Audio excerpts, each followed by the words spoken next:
जय हिंद साथियों, मैं Manoj quintal Vande Mataram defence institute में आपका हार्दिक स्वागत करता हूं। आज हम बात कर रहे हैं लॉ ऑफ मोशन की। फिजिक्स का सेकंड टॉपिक चलेगा गति के नियम, और इसका पार्ट फर्स्ट के बारे में बात कर रहे हैं। इससे पहले हमने मोशन टॉपिक के बारे में पढ़ा, सरल रेखीय गति के बारे में 3 क्लास अपलोड की थी, और उसमें एक आपके क्वेश्चन की क्लास अपलोड की थी। उस क्वेश्चन में उस दिन मैंने एक क्वेश्चन आया था, पहले उस क्वेश्चन को कंप्लीट करते हैं। तो क्वेश्चन आया था कि एक गुटका है, एक लकड़ी का गुटका है। इस लकड़ी के गुटके पर एक गोली चलाई जा रही है बंदूक से भैया 100 मीटर पर सेकंड से। 100 मीटर पर सेकंड से जब इस पे गोली चलाई गई तो ये 9 मीटर अंदर जाके क्या हो जाती है, दस जाती है, और दसने के बाद रुक जाती है। अगर इसके वेग को दोगुना मतलब कि 200 मीटर कर दिया जाए, 200 मीटर पर सेकंड कर दिया जाए, तो यह कितने अंदर तक जाकर दसेगी।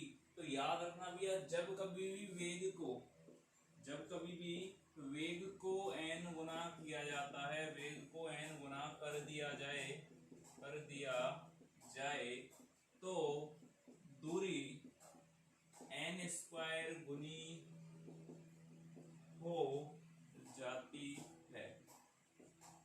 कॉपी के टॉप पे लिखना भैया, जब कभी भी वेग को n गुना कर दिया जाए तो दूरी n स्क्वायर गुनी हो जाती है। मतलब कि यहाँ पे कितना कर रहे हैं, वेग को दोगुना कर रहे हैं, 2 का n इक्वल टू हो गया 2, तो दूरी कितनी हो जाएगी, n स्क्वायर गुनी मतलब 2 का स्क्वायर कितना हो गया 4 गुनी दूरी हो जाएगी। पहले कितनी है 9 है, अब कितनी हो जाएगी 4 गुना 9 कर देंगे, कितनी हो जाएगी भैया 36 मीटर। कितने अंदर चल जाएगी भैया 36 मीटर तक। मतलब कि कहने का ये है कि यदि वेग को n गुना कर दिया जाए तो दूरी n स्क्वायर गुनी हो जाती है। यदि वेग को 2 गुना कर दिया जाए तो दूरी n स्क्वायर गुनी हो जाती है।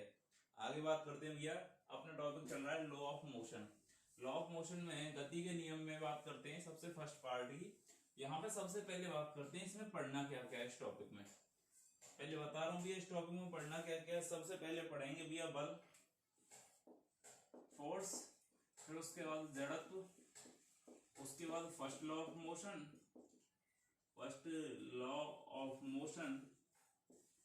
उसके बाद सेकंड लॉ ऑफ मोशन, और इसके बाद यहाँ पे भैया मोमेंटम पढ़ना है, और एक आता है इम्पल्स, वो पढ़ना है। मोमेंटम इम्पल्स थ्योरम पढ़नी है। इसके बाद भैया आती है जुड़े पिंडों की गति,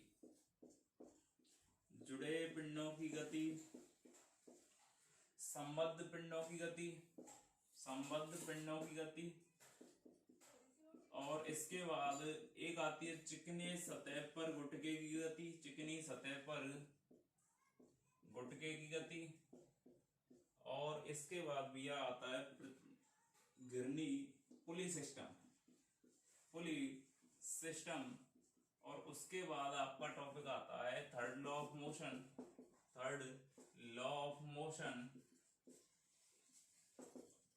और उसके बाद भैया आपके आएंगे क्वेश्चंस। ये भैया पूरी डिटेल्स इस टॉपिक में ये चीज पढ़नी है। आज हम इस क्लास में बस इतना पढ़ेंगे। फोर्स क्या होता है, इनर्शिया क्या है, फर्स्ट लॉ ऑफ मोशन और टाइप ऑफ इनर्शिया, तो जड़त्व के कितने प्रकार होते हैं, फोर्स क्या है, फोर्स के प्रकार क्या है, इतना पढ़ेंगे भैया आज।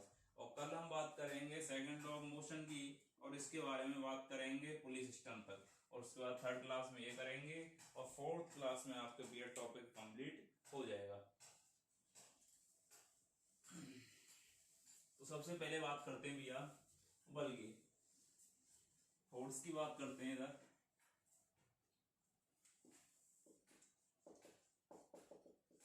फोर्स, बल क्या होता है, बल भैया किसी भी वस्तु की या किसी भी पिंड की अवस्था परिवर्तन के लिए आवश्यक भौतिक राशि। मैं ये नहीं कह रहा हूं भैया कि अवस्था परिवर्तित ही हो, लेकिन अवस्था परिवर्तन के लिए आवश्यक भौतिक राशि क्या होगी। जैसे ये है एक दीवार है, इस पर अगर मैं फोर्स लगाता हूं तो इसकी अवस्था परिवर्तन के लिए जो आवश्यक भौतिक राशि होगी वो क्या कहलाएगी, बल कहलाएगी। जरूरी नहीं है कि इसकी अवस्था परिवर्तन हो, ठीक है भैया। मतलब कि अवस्था परिवर्तन के लिए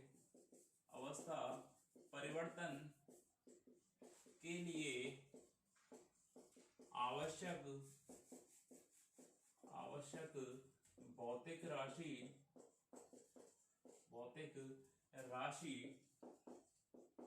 बल कहलाती है, बल कहलाती। ठीक है भैया, यहाँ पे ना तो मैं अभी बात करूंगा बल का मात्रक क्या है, विभवांक क्या है, राशि कैसी है, दिशा कहाँ पे होगी, अभी इसके बारे में हम बात नहीं करेंगे क्योंकि इसके बारे में बात करेंगे सेकंड लॉ ऑफ मोशन में। इसके बाद बात करता हूं मैं बल के प्रकार। बल के प्रकार, बल के प्रकार के बारे में बात करते हैं। तो भैया बल कितने प्रकार का होता है? 2 प्रकार का। कौन कौन सा भैया? एक होता है कॉन्टैक्ट फोर्स, संपर्क बल, संपर्क बल, और एक होता है असंपर्क बल।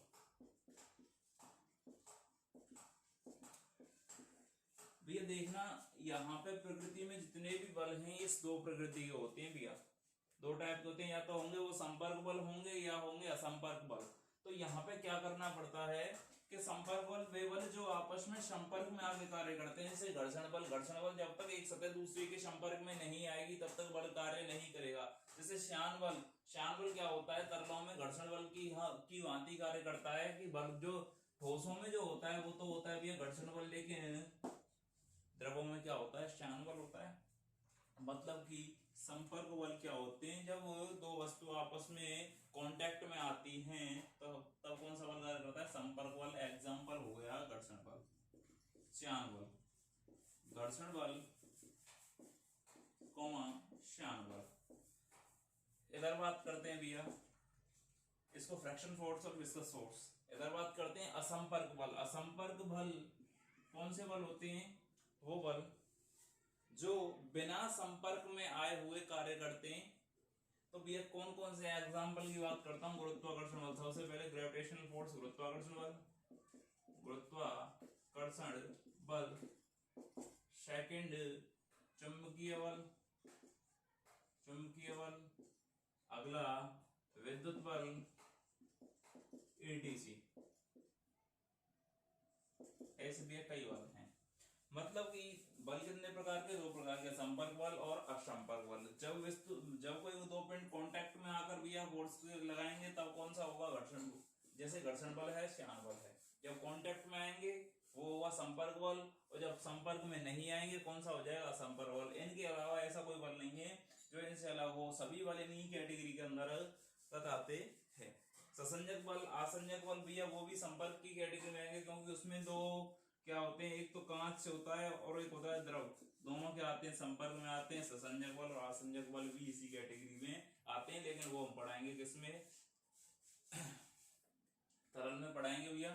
इसके बाद आगे बात करते हैं बल के प्रकार हो गए। बल के प्रकार कितने होते हैं? 2 प्रकार होते हैं, संपर्क बल और असंपर्क बल। इसके बाद आगे बात करते हैं जड़त्व की, कि जड़त्व क्या है भैया? इनर्शिया।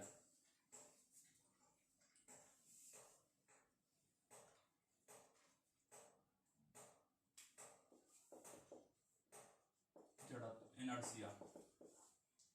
देखो जड़त्व क्या है?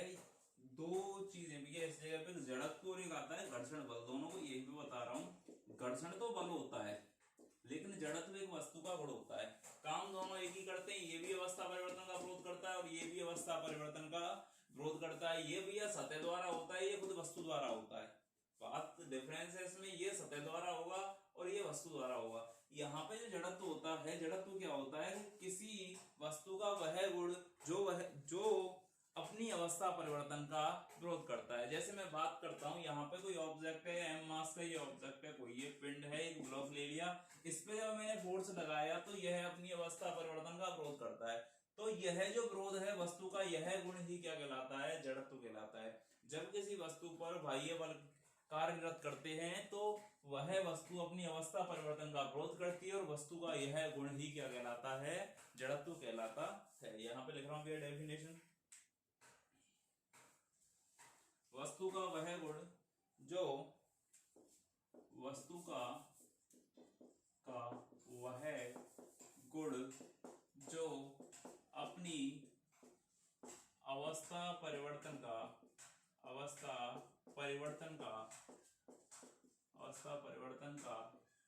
विरोध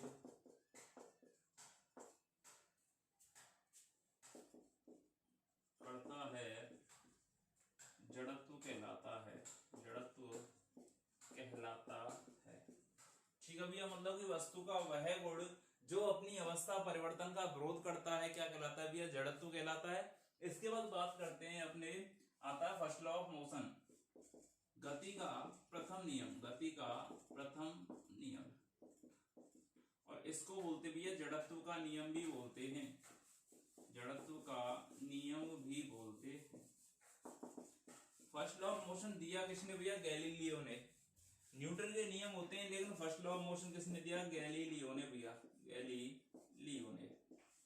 ठीक है भैया, अब ये फर्स्ट लॉ ऑफ मोशन क्या कहता है कि यदि कोई वस्तु गतिशील है तो गतिशील रहेगी, और यदि कोई वस्तु विरामावस्था में है तो विरामावस्था में रहेगी जब तक कि कोई बाह्य बल कार्य ना करे, कोई बाह्य बल कार्य ना करे। एक बात समझना, एक बॉल है, एक बॉल है भैया, एक प्लेन पे लुढ़क रही है, प्लेन पे जा रही है, अगर उस प्लेन का घर्षण 0 कर दिया जाए, बिल्कुल चिकनी सतह कर दी जाए, तो बॉल रुकेगी नहीं। कब तक नहीं रुकेगी, जब तक कि बाह्य बल कोई आगे से उसको रोके नहीं।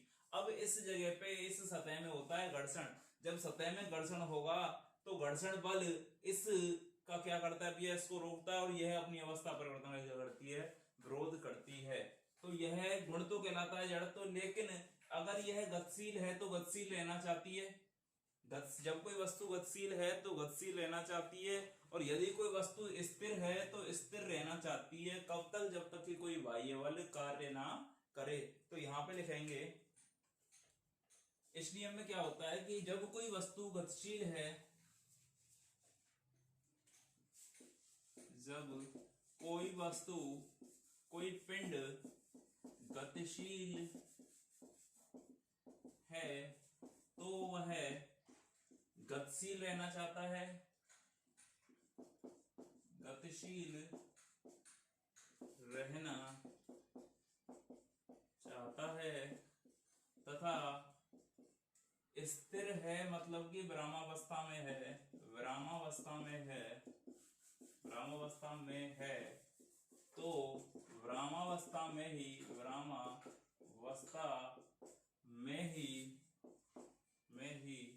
रहना चाहता है,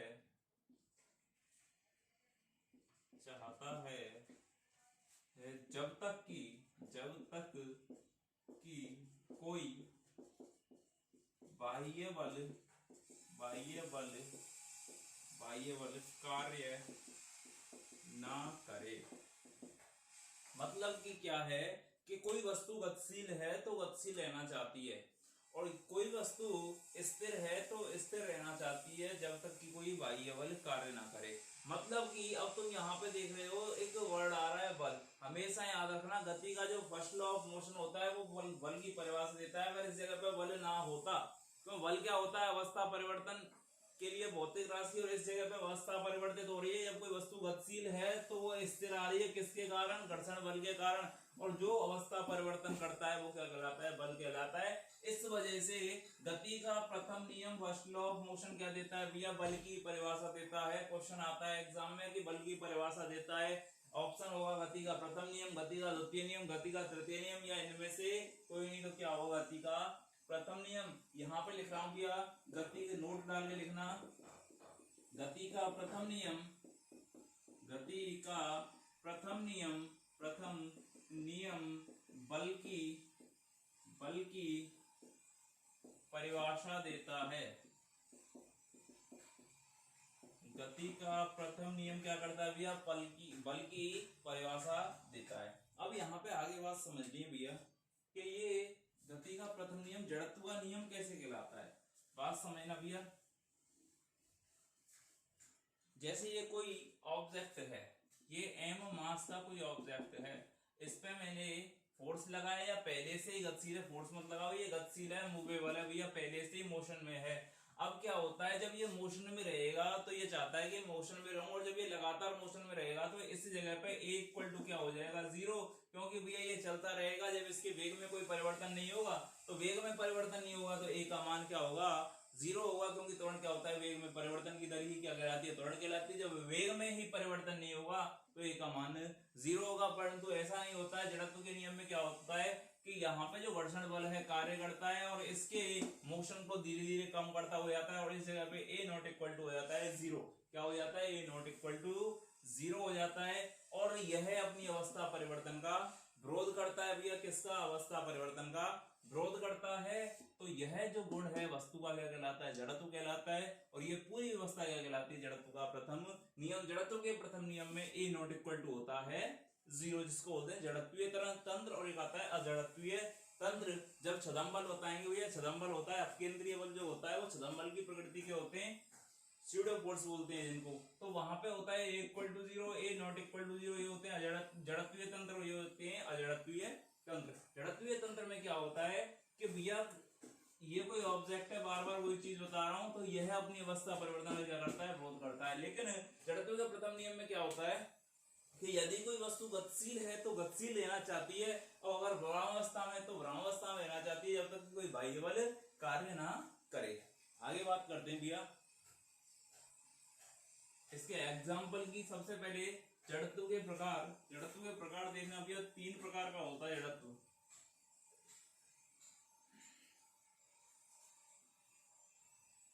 जड़त्व के प्रकार, जड़त्व के प्रकार, जड़त्व के प्रकार भैया तीन प्रकार का होता है जड़त्व। कौन कौन सा होता है? सबसे पहला होता है स्थिर जड़त्व, स्थिर जड़त्व।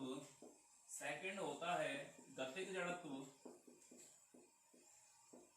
और थर्ड जो होता है वो होता है भैया दिशा जड़त्व, दिशा जड़त्व।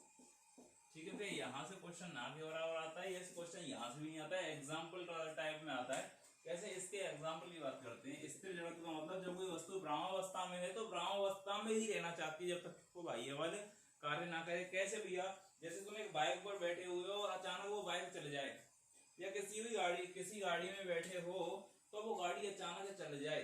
जब गाड़ी अचानक चलेगी तो तुम्हारी बॉडी चाहती है कि तुम स्थिर अवस्था में हो तो स्थिर में ही रहो। अगर तुम्हारी बॉडी ऐसा नहीं चाहती तो तुम पीछे की तरफ नहीं आते, क्योंकि तुम्हें पता है जब गाड़ी आगे की तरफ जाती है तो अकस्मात आगे की तरफ जाएगी तो भैया इंसान की बॉडी जो होती है पीछे की ओर जाती है। तो यहाँ पे क्या होगा भैया कि स्थिर जड़त्व है, बॉडी चाहती है कि मैं स्थिर हूं तो स्थिर ही रहूं, परंतु ऐसा नहीं होता है भैया। जब असंतुलित बल बाह्य बल कार्य करता है तो बॉडी पीछे की ओर चली जाती है। आगे बात समझ भैया कि मतलब कि जब कभी भी स्थिर गाड़ी या ब्रह्मावस्था गाड़ी में गाड़ी को अचानक चलाने पर जो उसमें सवारी बैठी हुई होती है उनकी बॉडी या उनका शरीर पीछे की ओर झुक जाता है। सेकंड एग्जांपल की बात करते हैं भैया। एक गिलास है भैया, इस तरीके से एक गिलास है और इस गिलास पे भैया एक प्लेट रखी है और प्लेट के ऊपर रखा हुआ है एक सिक्का, और अचानक इस प्लेट को खींच लिया जाता है तो ये सिक्का जो है ये पानी में चला जाता है। कैसे चला जाता है भैया? ये पहले ब्रह्मावस्था में रखा हुआ है, स्थिर है, और जब इसको खींचा जाता है तो ये तो ब्रह्मावस्था में ही रहना चाहता है, लेकिन ये भैया क्या हो जाती है? ये गतिशील हो जाती है, इस वजह से ये इसमें गिर जाता है, पानी में गिर जाता है। दूसरा भैया कि कंबल से धूल के कणों को निकालना। जब कंबल को फटकारा जाता है तो भैया धूल के कण होते हैं स्थिर अवस्था में, पहले कंबल शांत रखा हुआ भैया तब उसमें धूल के कण स्थिर अवस्था में, जब कंबल को फटकारा जाता है तो धूल के कण तो रह जाते हैं स्थिर अवस्था में और कंबल क्या हो जाता है? गतिशील हो जाता है, इस वजह से धूल कंबल से अलग हो जाती है। इसके बाद बात करते हैं भैया गतिज जड़त्व में। गतिज जड़त्व का मतलब है यदि कोई वस्तु गतिशील है तो वह गतिशील रहना चाहती है जब तक कि कोई बाह्य बल कार्य ना करे। मतलब कि जब कोई गाड़ी चल रही है या किसी बाइक पर आप बैठे हुए हो और अचानक ब्रेक लगा दी जाए, किसी बाइक चल रही है भैया, बाइक पर बैठे हुए हो आप और अचानक ब्रेक लगा दी जाएगी तो आपका शरीर कहाँ भैया? आगे की ओर झुकता है। जब अचानक चलाई जाएगी तब तो पीछे की ओर, और जब अचानक ब्रेक लगाई जाएगी तो आगे की ओर झुकता है। क्यों झुकता है भैया? क्योंकि आप मोशन कर रहे हो इस दिशा में, सामने वाली दिशा में मोशन कर रहे हो तो शरीर इसी दिशा में झुकेगा, क्योंकि शरीर चाहता है कि मैं गतिशील हूं तो गतिशील ही रहूं। किसके अनुसार भैया? जड़त्व के नियम के अनुसार। परंतु ऐसा नहीं होता है, क्योंकि बाह्य बल जब कार्य करेगा तो जड़त्व का नियम कार्य करेगा भैया। तो उस जगह पे यह शरीर अपनी अवस्था परिवर्तन का विरोध करता है, तो इसे क्या कहते हैं? गतिज जड़त्व का नियम कहते हैं। मतलब गतिज जड़त्व कहते हैं जब कोई वस्तु गतिशील है तो वह गतिशील रहना चाहती है जब तक कि कोई बाह्य बल कार्य ना करे। एग्जाम्पल, बस ड्राइवर ब्रेक मार देता है तो सभी सवारियां आगे की ओर झुक जाती है। ये होगा भी एग्जाम्पल। इसके बाद आगे कि जैसे ट्रेन चल रही है भैया, क्या चल रही है, ट्रेन चल रही है और ट्रेन में से अचानक जब कूदा जाता है, जब ट्रेन में से अचानक कूदते हैं तो भैया क्या होता है कि ऊपर वाली जो बॉडी है वो आगे की ओर गिरते हैं भैया, आगे की ओर इस वजह से गिरते हैं क्योंकि पैर तो रहते हैं भैया किसमें, मोशन में, और बॉडी किस में आ जाती है भैया आपकी स्थिर अवस्था में। इस वजह से वो है ट्रेन की ओर खिंचे हुए चले जाते हैं। ये कौन सा है भैया एग्जाम्पल, गतिक जड़त्व का एग्जाम्पल होता है। और दिशात्मक जड़त्व क्या होता है कि छाता है भैया, कोई छाता है, छाते पे जब बारिश की बूंदें पड़ती है तो इसकी दिशा चेंज हो जाती है, वो कौन से में आता है, दिशा जड़त्व में, और जो हमारे एग्जाम में नहीं आता है भैया। यहाँ से क्या आएगा कि एग्जाम्पल दे देगा भैया, एक एग्जाम्पल दे दिया, वो पूछेगा निम्न में से कौन सा जड़त्व है, गतिक जड़त्व, स्थिर जड़त्व, दिशा जड़त्व या इनमें से कोई नहीं, तो वो अपने आप से चेक कर लेना। अगर वस्तु गतिशील है तब क्या हो जाएगा गतिक, और जब कोई वस्तु विरामावस्था से अचानक गतिशील में जाती है तब क्या हो जाएगा स्थिर जड़त्व। ओके भैया, आगे बात करते हैं। एक क्वेश्चन है आगे,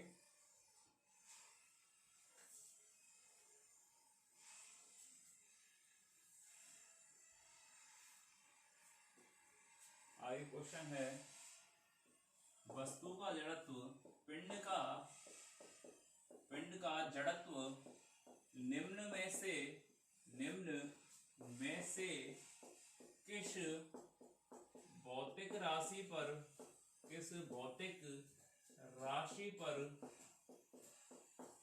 राशि पर निर्भर करता है। ऑप्शन ए है ऊर्जा, बी है संवेग, सी है बल, और डी है द्रव्यमान। भैया बात समझना कि द्रव्यमान किस पे निर्भर करता है, पिंड का जड़त्व निम्न में से किस पर निर्भर करता है भैया, किस पे करता है, द्रव्यमान पे। कैसे करता है, कभी आपने देखा होगा जब तुम चलते हो तो कोई बीच सड़क पर चलते हो तो बीच में कोई पत्थर आ जाता है और अचानक वो आपके पैर से टकरा जाता है तो पैर में चोट लग जाती है। अगर पत्थर छोटा है तो चोट कम लगती है, अगर पत्थर बड़ा है तो चोट ज्यादा लगती है, क्योंकि वो जो पत्थर रखा हुआ है ब्रह्मावस्था में, और तुम्हारा पैर जब इससे टकराएगा, अगर पत्थर छोटा है तो यह अपनी अवस्था परिवर्तन अवरोध करेगा, और जब यह अपनी अवस्था परिवर्तन अवरोध करता है तो इसके फलस्वरूप आपके पैर में चोट लग जाती है भैया। अगर ये पत्थर होता है बड़ा तो आपके पैर में ज्यादा चोट लगती है, मतलब कि जब द्रव्यमान ज्यादा होगा तो उसका जड़त्व भी ज्यादा होगा, अगर द्रव्यमान कम है तो उसका जड़त्व भी कम होगा। मतलब कि जो पिंड का जड़त्व है वो किस पर निर्भर करता है, द्रव्यमान पर निर्भर करता है। ओके भैया, इसके बाद आगे बात करते हैं भैया।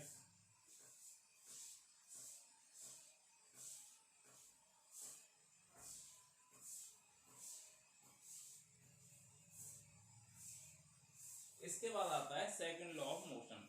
सेकंड लॉ ऑफ मोशन में क्या होता है, देखो भैया ध्यान से देखना है सेकंड लॉ ऑफ मोशन। उससे पहले एक वर्ड है उसके बारे में पढ़ते हैं, संवेग। उससे पहले एक वर्ड है संवेग, उसके बारे में पढ़ते हैं भैया। संवेग में क्या होता है, इसको बोलते हैं मोमेंटम।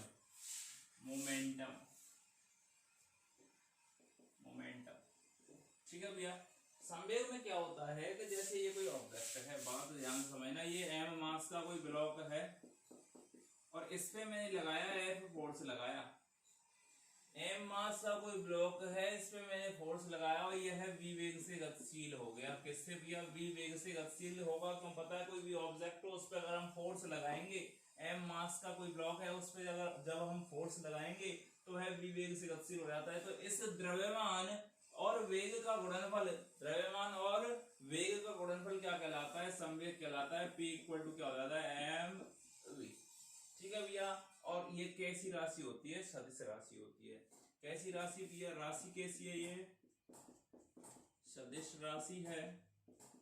अब इसका जो मात्रक होगा वो क्या होगा भैया, मात्रक m का क्या होता है, kg, और वेग का क्या होता है, मीटर पर सेकंड। तो मात्रक क्या हो जाएगा, kg इंटू मीटर पर सेकंड, और भैया विमा क्या होगी, विमा हो जाएगी भैया के की क्या हो जाएगी, केजी की m1 हो जाएगी, मीटर की L1 हो जाएगी, और सेकंड की ऊपर जाएगी -1 मतलब t-1 हो जाती है, m1 L1 t-1 विमा हो जाती है। अब इसकी जब ये सदिश राशि है, कैसी राशि है भैया, सदिश राशि है, क्योंकि वेग कैसी राशि है, सदिश राशि, इस वजह से संवेग भी कैसी राशि होगी, सदिश राशि होगी। लेकिन इसकी दिशा कहाँ होगी भैया, संवेग की दिशा कहाँ पे होगी, सबसे बड़ी बात आती है कि संवेग की दिशा भैया उधर होगी जिधर बल कार्य करेगा, जिधर बल की दिशा होगी। अगर बल इधर लग रहा है तो संवेग की दिशा भी इधर होगी, अगर बल की डायरेक्शन इधर से इधर कर दी जाती है तो संवेग की दिशा भी ये हो जाएगी भैया, जिधर गतिशील होगा उधर ही क्या होगी भैया, किसकी दिशा होगी, संवेग की दिशा। मतलब कि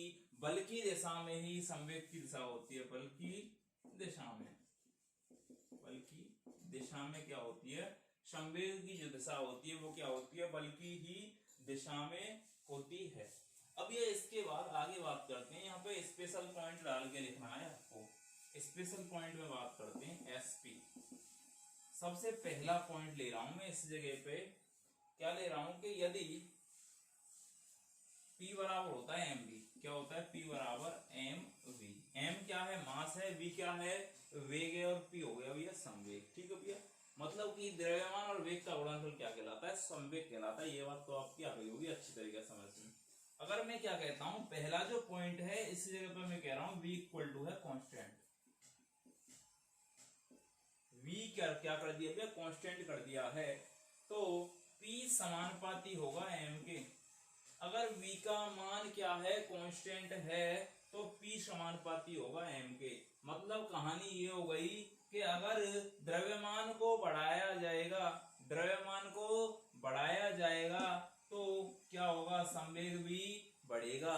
मतलब कि मैं यहाँ पे लिख सकता हूं, अगर पहला कोई ऑब्जेक्ट है P1 upon P2, P1 upon P2 equal to क्या हो जाएगा, M1 अपॉन M2। भैया ये रिलेशन सबसे ज्यादा काम में आएंगे। कैसे भैया, कि वो कहेगा कि किसी वस्तु का द्रव्यमान दोगुना कर दिया जाए और वेग नियत है, किसी पिंड का द्रव्यमान दोगुना कर दिया जाए और वेग नियत है, नियत का मतलब कांस्टेंट है, तो संवेग होगा। संवेग क्या होगा, जब दोगुना करेंगे तो भैया ये कितना हो जाएगा, आधा हो जाएगा भैया। संवेग क्या होगा भैया, दोगुना होगा। भाई द्रव्यमान जब दोगुना होगा तो संवेग भी दोगुना होगा, क्योंकि समानुपाती का रिलेशन है। बस ये रिलेशन सबसे ज्यादा काम में आते हैं भैया। परिभाषा नहीं आएगी एग्जाम में कि संवेग की परिभाषा दीजिए, ऐसा कुछ नहीं आएगा एग्जाम में भैया। एग्जाम में आते हैं ये रिलेशन और रिलेशन से ही क्वेश्चन आते हैं। अब यहाँ पे मैं क्या कह रहा हूँ कि अगर v को कांस्टेंट कर दिया गया है, v जब कांस्टेंट है तो जो p है किस पे डिपेंड होगा, द्रव्यमान पे डिपेंड होगा, क्योंकि v तो खत्म हो गई कहानी इसकी, क्यों ये कांस्टेंट कर दिया तो p समानुपाती हो जाएगा m के। तो यहाँ से p1 upon p2 equal to क्या आ जाएगा, m1 अपॉन m2। आगे सेकंड स्पेशल पॉइंट की बात करते हैं भैया। सेकंड स्पेशल पॉइंट है, एक एक करके भैया सभी को करता हूं। यहाँ पे अगला है P बराबर होता है mv के, बार बार इसी चीज को बताऊंगा। संवेग इक्वल टू होता है द्रव्यमान इंटू वेग का गुणनफल। तो यहाँ पे क्या हो जाएगा, अब तक मैंने किसको v को कांस्टेंट कर दिया, अब मैं कर रहा हूं भैया m को constant, m equal to constant. जब m कांस्टेंट होगा, बात ध्यान से समझनी है भैया, जब m का मान नियत कर दिया जाए, क्वेश्चन आएगा यदि किसी पिंड के द्रव्यमान को नियत करके उसका वेग दोगुना कर दिया जाए, यदि किसी पिंड के द्रव्यमान को नियत करके उसका वेग दोगुना कर दिया जाए। अब यहाँ पे वेग को दोगुना कर रहे हैं, मतलब कि इस जगह पे जब m कांस्टेंट है तो p किस पे डिपेंड हो गया, v पे डिपेंड हो गया भैया। मतलब कि अगर वेग को दोगुना करेंगे तो संवेग भी दोगुना हो जाएगा, इसको 4 गुना करेंगे तो 4 गुना संवेग भी हो जाएगा, क्योंकि समानुपाती का चिन्ह है। इस वजह से क्या होगा भैया, समानुपाती के चिन्ह में एक दूसरे का प्रोपोर्शनल होंगे, और प्रोपोर्शनल में जब वेग बढ़ाया जाएगा तो संवेग भी बढ़ेगा। मतलब कि इस जगह से लिख सकता हूँ P1 upon P2 equal to क्या हो जाएगा, V1 अपॉन V2। ठीक है भैया। इसके बाद थर्ड पॉइंट के बारे में बात करते हैं। थर्ड पॉइंट में क्या होता है भैया कि यदि संवेग को ही कांस्टेंट कर दिया जाए, कि किसी पिंड का संवेग क्या है, कांस्टेंट है, संवेग नियत है, और द्रव्यमान को दोगुना कर दिया जाए तो वेग क्या होगा, संवेग नियत कर दिया मतलब कि P बराबर mv, और जब P equal to constant, P equal to constant, जब P का मान कांस्टेंट है, ध्यान से देखना भैया, P नियत कर दिया है, कांस्टेंट का मतलब नियत, जब p नियत कर दिया है तो इस जगह पे ये जो m होगा m इक्वल टू क्या हो जाएगा 1/v के, m इक्वल टू 1/v के। अगर द्रव्यमान बढ़ेगा तो वेग घटेगा, द्रव्यमान बढ़ेगा तो वेग घटेगा, और वेग बढ़ेगा तो द्रव्यमान घटेगा भैया। मतलब कि ये एक दूसरे के क्या हो गए, व्युत्क्रमानुपाती हो गए। क्या हो गए भैया, व्युत्क्रमानुपाती हो गए। m डायरेक्ट प्रोपोर्शनली केस के हो जाएगा 1/v के हो जाएगा भैया। और यहां से अगर मैं निकाल रहा हूं m1/m2 इक्वल टू क्या हो जाएगा v2/v1। ठीक है भैया, क्वेश्चन तीनों ही बन सकते हैं, सबसे ज्यादा एग्जाम में आते हैं भैया। स्पेशल पॉइंट में इस वजह से लिखा दिए मैंने। सबसे पहले क्या कर रहे हैं, v कांस्टेंट किया, जब v को कांस्टेंट करेंगे p समानुपाती हो जाएगा m के, अगर m का मान बढ़ाएगा तो p का मान बढ़ेगा। ये रिलेशन आ गया यहाँ से निकल के।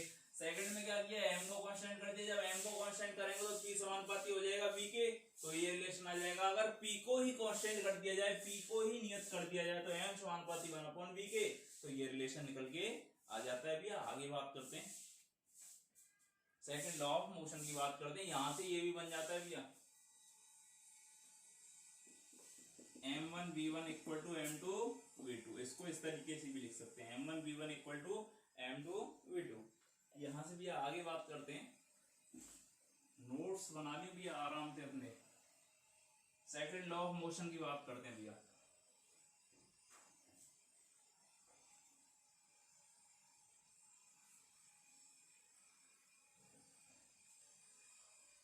अगला है second law of motion.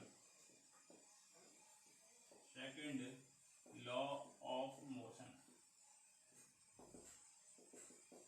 Second law of motion क्या कहता है कि संवेग में परिवर्तन की दर बल के समानुपाती होती है। यही कहता है भैया कि संवेग में परिवर्तन की दर जो होती है बल के समानुपाती होती है। कैसे भैया, उसकी बात करते हैं। गति का द्वितीय नियम, एक सेकंड रुक जाओ भैया, अभी इंक डाल लेता हूँ इसमें। इंक डालने के बाद तब भी बता रहा हूँ भैया।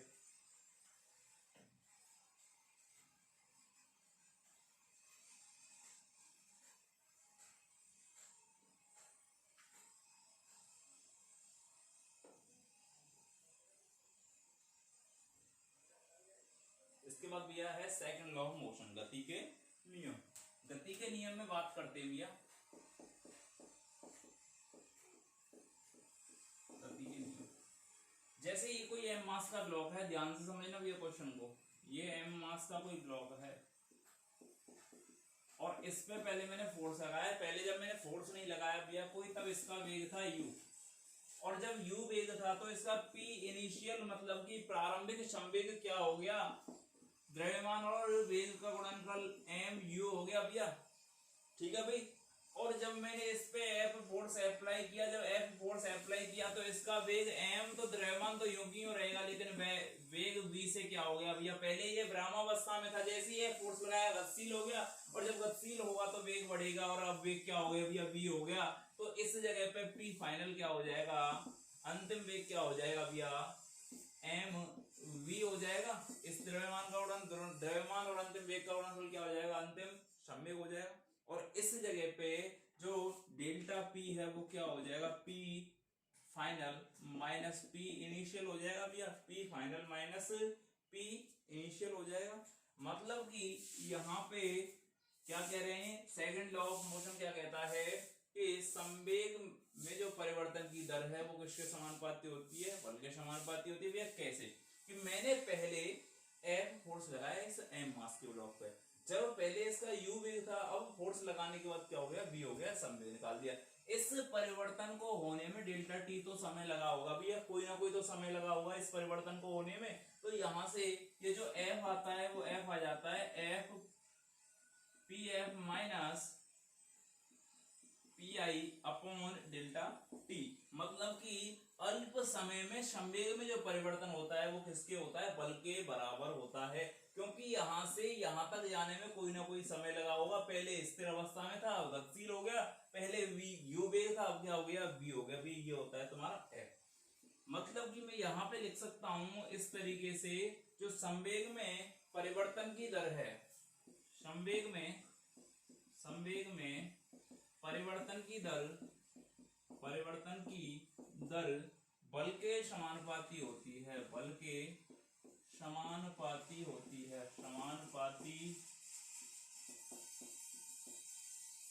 होती है, संवेग में जो परिवर्तन की दर है बल के समानुपाती होती है। अच्छा भैया इसको साफ कर रहा हूँ भैया, इसके बाद यहाँ पे लिख रहा हूँ इधर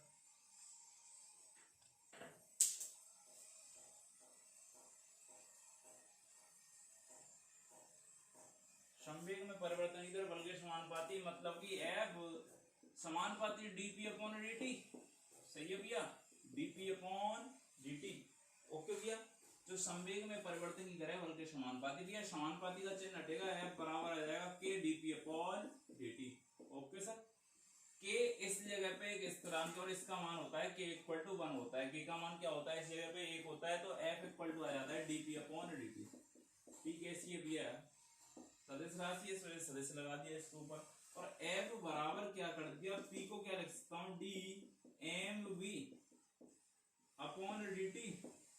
इधर बात करते हैं भैया, जब ये होगा f equal to D mv, m बाहर आ जाएगा भैया, f इक्वल टू हो जाएगा m और ये हो जाएगा dv अपॉन dt। और शायद याद हो dv अपॉन dt क्या होता है, वेग में परिवर्तन की दर त्वरण कहलाती है, तो ये हो जाएगा m a और सम ये क्या हो जाएगा भैया, f बराबर m a।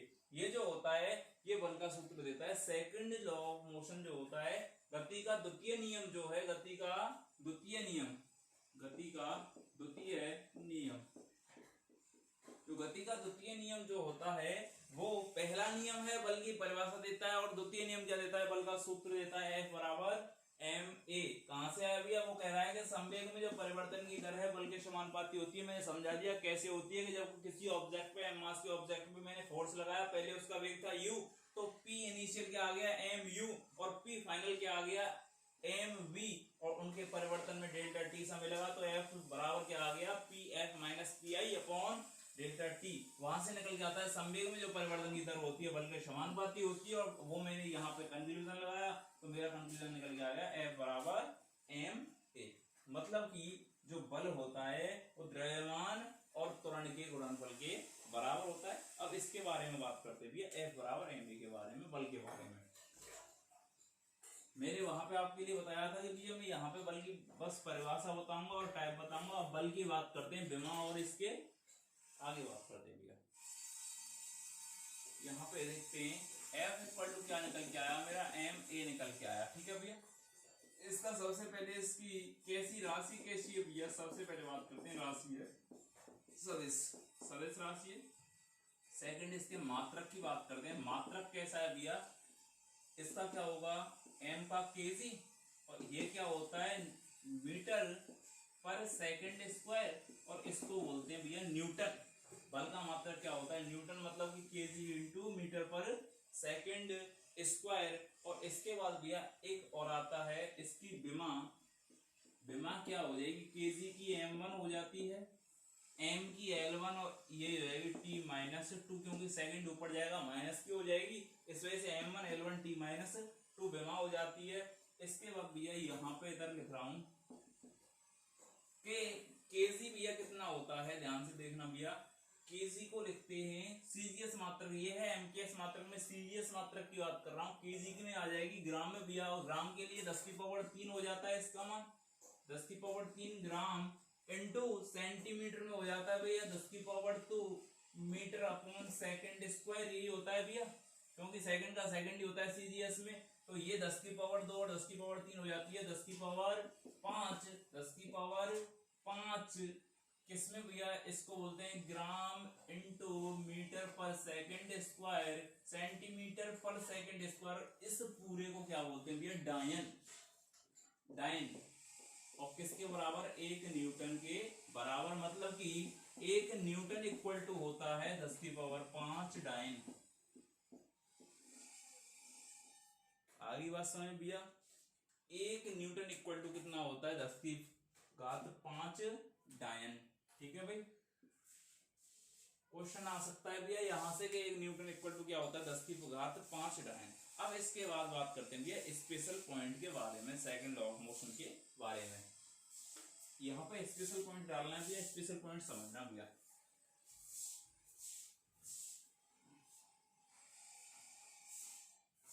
स्पेशल पॉइंट है, सबसे पहला है जो गति का द्वितीय नियम होता है, गति का द्वितीय नियम सदिश नियम होता है, नियम सदिश नियम होता है। इसको बोलते हैं भैया सदिश नियम होता है। क्यों भैया? इसमें दिशा होती है, संवेग होता है तो दिशा भी देखे रखता है, इस वजह से इसको क्या बोलते हैं? सदिश नियम बोलते हैं। अब सेकंड जो बात करते हैं भैया वो होती है खतरनाक बात। यहाँ पे मैंने पढ़ा है F बराबर एम ए, बात समझना, F बराबर एम ए। अब यहाँ पे मैं एक एक चीज को कांस्टेंट करूंगा कि ए कांस्टेंट कर दिया तब क्या होगा, एम कांस्टेंट कर दिया तब क्या होगा, और भैया मैंने अगर एफ कांस्टेंट कर दिया तब क्या होगा। भैया यहां से एक एक चीज देखनी है भैया। सबसे पहले कि मैं यहां से कर रहा हूं भैया एक एम को कांस्टेंट, कि एम कांस्टेंट है, एम इक्वल टू कांस्टेंट कर दिया। जब मैंने एम कांस्टेंट किया तो क्या होगा भैया? एफ जो है एफ बराबर हो जाएगा किसके भैया? एफ बराबर किसके होगा भैया? एम कांस्टेंट ए के समानुपाती होगा, ए के समानुपाती होगा। जो एफ है वो ए के समानुपाती। अगर त्वरण का मान बढ़ेगा तो फोर्स भी बढ़ेगा, नॉर्मल सी बात है। सेकंड में बात, इसके बाद अगले जो रिलेशन है थर्ड की बात करता हूं। यहाँ पे एफ बराबर एम ए है, तो जब एफ बराबर एम ए है, मैं एफ को कांस्टेंट कर रहा हूँ कि बल कांस्टेंट कर दिया गया। ये सबसे ज्यादा आएगा भैया एग्जाम में कि बल कांस्टेंट कर दिया भैया, बल का मान कांस्टेंट कर दिया। तो यहाँ से क्या आता है कि एम इक्वल टू आ जाता है 1/a। तो इस जगह पे क्या होता है कि अगर द्रव्यमान ज्यादा है, द्रव्यमान का मान ज्यादा है, त्वरण का मान कम होगा। द्रव्यमान का मान ज्यादा है तो त्वरण का मान कम होगा। किस तरीके से? कि अगर m1 का मान ज्यादा है m2 से, दो ऑब्जेक्ट है उसमें से m1 का मान ज्यादा है m2 से, तो इस जगह पे a1 का मान कम होगा किससे? a2 से। मतलब कि जस्ट इसके अपोजिट होता है कि m1 का मान ज्यादा है m2 से, तो a1 का मान क्या हो जाएगा? लेस देन हो जाएगा a2 से। मतलब कि यहाँ से रिलेशन आता है इस तरीके का कि m जो समानुपाती है 1/a के है, और यहाँ से रिलेशन अगर निकालना चाहें तो m1/m2 इक्वल टू क्या आ जाएगा? a2/a1, m1/m2 इक्वल टू आ जाएगा a2/a1। तो ये आते हैं यहाँ पे रिलेशन आपके। मतलब कि मैंने यहाँ पे आपके लिए बता दिया, फर्स्ट लॉ ऑफ मोशन के बारे में बता दिया, सेकंड लॉ ऑफ मोशन के बारे में बता दिया, फोर्स के बारे में बता दिया, इनर्शिया के बारे में बता दिया, मोमेंटम के बारे में बता दिया। इसके बाद एक आता है भैया आवेग, उसके बाद हम बात करेंगे थर्ड लॉ ऑफ मोशन, उसके बाद बात करते हैं लिफ्ट की। और आपकी दो गति रहती है भैया, एक चिकनी सतह पे और एक आती है भैया संबद्ध पिंडों की गति, जुड़े हुए पिंडों की गति, पुली सिस्टम। उसके बारे में करेंगे भैया कल बात, और इसके बाद आपकी क्लास होगी कल। थैंक यू, धन्यवाद। चैनल को लाइक करें, शेयर करें, सब्सक्राइब करें। और जो भी नए बच्चे इसमें और व्यूवर जुड़ रहे हैं वो पहले अपने नोट्स कंप्लीट करें पहले टॉपिक से, और उसके बाद कंटिन्यू रहें।